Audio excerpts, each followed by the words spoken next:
Mr. Buffett, how can I make $30 billion? Start young.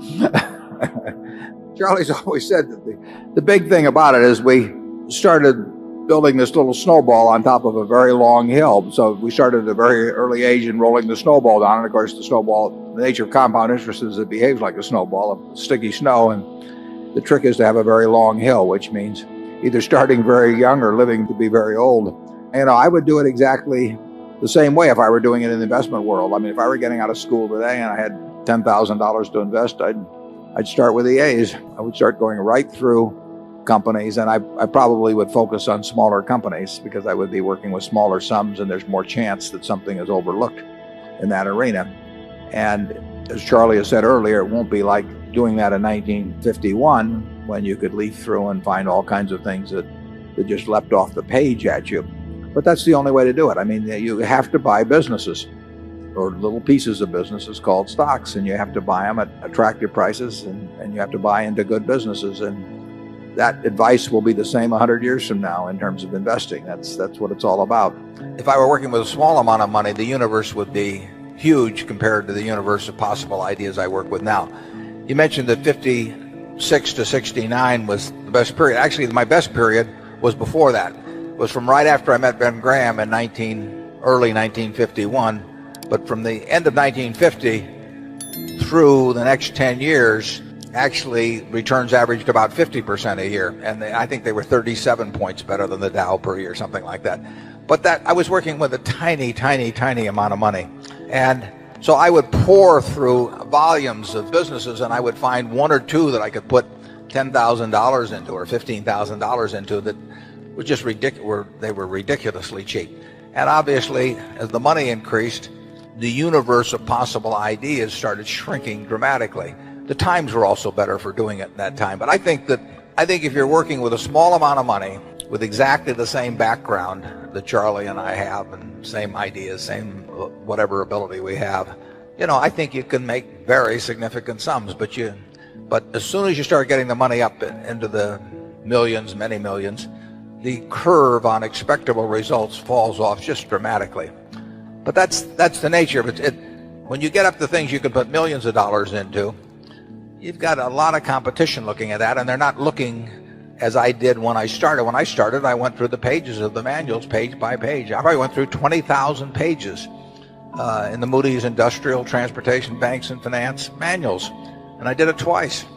And I actually looked at every business. I didn't look very hard at some.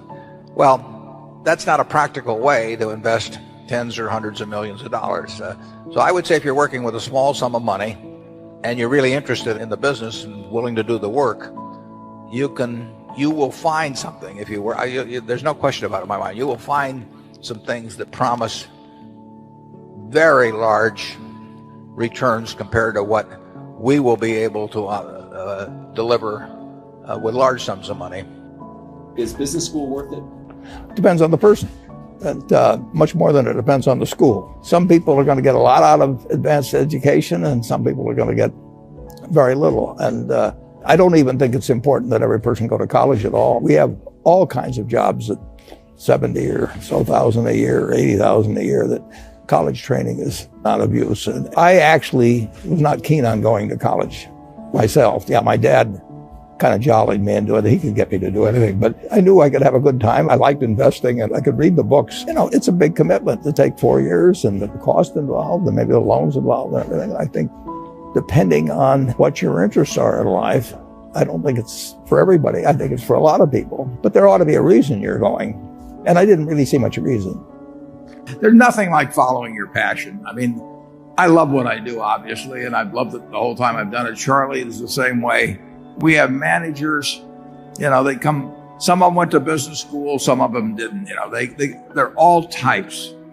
But the common factor, they're successful. The common factor is they love what they do, and you've got to find that in life. And some people are very lucky in finding it very early. It was dumb luck that my father happened to be in the securities business. So when I would go to his office, there were a lot of books to read, and I got entranced with that. But if he'd been in some other occupation, I think I would have read those books eventually, but it would have been a lot later. So if you find something that turns you on, my guess is you're going to do very well. And then the beauty of it is, in a sense, there's not that much competition. I mean, there are not a lot of people out there that are going to be running faster than you in the race that you elect to get into. And if you haven't found it yet, you may well have found it. But if you haven't found it yet, you've got to keep looking. And we've got 70 plus managers. Some of them didn't. We had one guy that didn't go to high school even, didn't they? Charlie Rosner. Oh, yeah. He quit in fourth grade, I think. Yeah. But, well, Mrs. B never went to school a day in her life, and when you go out to the Furniture Mart, I hope you go out this evening. We expect to set a record today in sales. What you are looking at on those 78 acres, is the largest home furnishing store, about 400 million of sales, largest store in the United States. And it comes from $500 of capital paid in by a woman that never went to school a day in her life and couldn't read or write. I mean, she loved what she was doing. And, I tell the story. This is a true story. When she was well into her 90s, she invited me over to her house for dinner. That was very unusual. Had a very nice house, 6 or 7 blocks away from the store. And I went into the house, and the sofa, the chairs, the lamp, the dining room table, they all had little green price tags hanging down at them. It made her feel at home. And I said to her, Mrs. B, you are my kind of woman, yeah?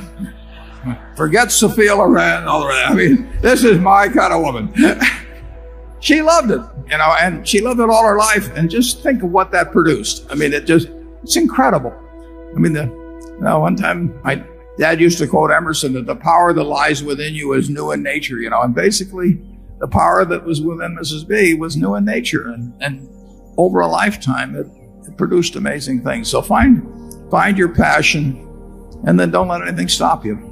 The biggest mistakes are the ones that actually don't show up. They're the mistakes of omission rather than commission. We've never lost that much money on any one investment, but it's the things that I knew enough to do that I didn't do. We have missed profits of as much as, maybe $10 billion in things that I knew enough to do and I didn't do. Now, the fact I didn't buy Microsoft way back is not a foregone opportunity because I didn't know enough to make that decision.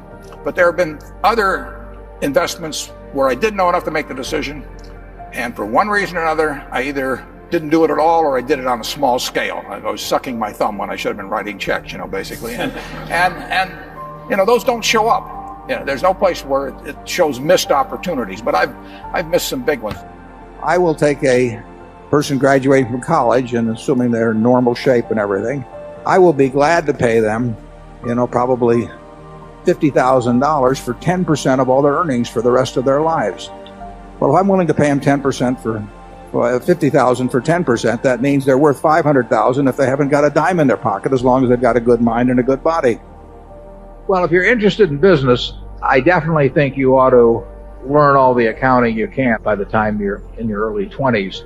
Accounting is the language of business. Now, that doesn't mean it's a perfect language, so you have to know the limitations of that language as well as all aspects of it. So I would advise you to learn accounting, and I would advise you to be, in terms of part-time employment or anything else, work at a number of businesses. There's nothing like seeing how business operates to build your judgment in the future about businesses. When you understand what kind of things are very competitive and what kind of things are less competitive and why that works that way, all of that adds to your knowledge. So I would do a lot of reading.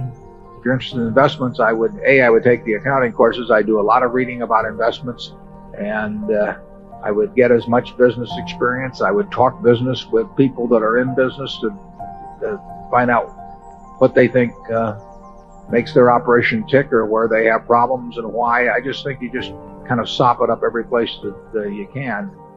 70 years ago, I was in high school. Almost a third as long as the country has been around. And when I was in high school, I really only had 2 things on my mind: girls and cars. and I wasn't doing very well with girls, so we'll talk about cars. But let's just imagine that when we finish, I'm going to let each one of you pick out the car of your choice. Sounds good, doesn't it? Pick it out, any color, you name it. It'll be tied up with a bow, and it'll be at your house tomorrow. And you say, well, what's the catch? And the catch is that it's the only car you're going to get in your lifetime. Now, what are you going to do knowing that that's the only car you're ever going to have and you love that car? You're going to take care of it like you cannot believe. Now, what I'd like to suggest, you're not going to get only one car in your lifetime, but you're going to get one body and one mind, and that's all you're going to get. And that body and mind feels terrific now, but it has to last you a lifetime. The key is to, certainly in terms of your personal life, the most important decision you'll make is the spouse that most of you will likely have. And it's very important to surround yourself with people that are better than you are. You are going to move in the direction of the people you associate with. So I've been enormously lucky in that respect. I mean, I've just had teachers and friends and a spouse that really was a better person than I was. And I had enough sense to learn from these people that life went better if you behaved better yourself. It took a while. So I advise you to seek out, as your partner in business, your partner in life, whatever it may be, look for the people that actually are examples to you rather than somebody that you think you need to straighten out yourself. And simple rules like that, delighting customers, working through other people, associating with people that will cause you to move in a better path than you might otherwise have. They will take you so far in life that it's hard to believe.